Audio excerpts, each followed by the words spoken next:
ನಮಸ್ಕಾರ ಸ್ನೇಹಿತರೆ, ನಾನು ನಿಮ್ಮ doctor Deepa Ranishekhar, transform life programs ಇಂದ ಲವ್, ಲೈಟ್ ಅಂಡ್ ಗ್ರಾಟಿಟ್ಯೂಡ್. ನಾವು ಹೃದಯ ಶ್ವಾಸಕೋಶದ ಒಂದು ಡಿಟಾಕ್ಸ್ ಆದಮೇಲೆ ಸ್ಪ್ಲೀನ್ ಬಗ್ಗೆ ಮಾತಾಡ್ತಿದ್ವಿ. ಸೊ ಅದೇ ಥರ ಒಂದು ಬ್ರೆತ್ ಸೌಂಡ್ ಇರುತ್ತೆ. ಉಸಿರನ್ನ ದೀರ್ಘವಾಗಿ ಎಳ್ಕೊಂಡು ಹೂವಿನಲ್ಲಿ ಬರುತ್ತಲ್ವಾ, ಹೂವು ಅಂದಾಗ ಹೂ ಬರುತ್ತಲ್ವಾ, ಆ ಥರ ಹಲ್ಲನ್ನು ಗಟ್ಟಿ ಮಾಡಿಕೊಂಡು ಉಸಿರನ್ನ ಹೊರಗಾಕಿ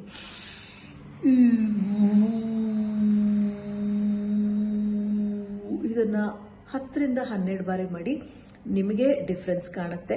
ಮತ್ತೆ ನೀವು ಇಡೀ ಜೀವನವನ್ನ ಡಿಟಾಕ್ಸ್ ಮಾಡ್ಕೊಂಡು ಹೀಲ್ ಮಾಡ್ಕೋಬೇಕು ಅಂದ್ರೆ ಹೀಲ್ ಯೋರ್ ಲೈಫ್ಗೆ ಬನ್ನಿ. ಗಣೇಶ ಚತುರ್ಥಿ ಮಾರನೇ ದಿವಸ 28-29 ವೀಕ್ ಡೇ ಆಗಸ್ಟ್ ನಲ್ಲಿ ಬ್ಯಾಚ್ ನಡೀತಾ ಇದೆ. ಆದರೆ ಕನ್ನಡದಲ್ಲಿ ಇರೋದಿಲ್ಲ, ಇಂಗ್ಲಿಷಲ್ಲಿರುತ್ತೆ ಕೋರ್ಸು. ಅಂದರೆ ನಿಮ್ಗೆ ತುಂಬ ಬೆನಿಫಿಟ್ ಆಗುತ್ತೆ. ಇಂಟ್ರೆಸ್ಟ್ ಇದ್ರೆ ದಯವಿಟ್ಟು ಆಫೀಸ್ಗೆ ಕಾಲ್ ಮಾಡಿ ಡೀಟೇಲ್ಸ್ ತಗೊಳ್ಳಿ. Thank you so much for joining me. ನಾನು ನಿಮ್ಮ doctor Deepa Ranishekhar, transform life programs ಇಂದ ಲವ್, ಲೈಟ್ ಅಂಡ್ ಗ್ರಾಟಿಟ್ಯೂಡ್.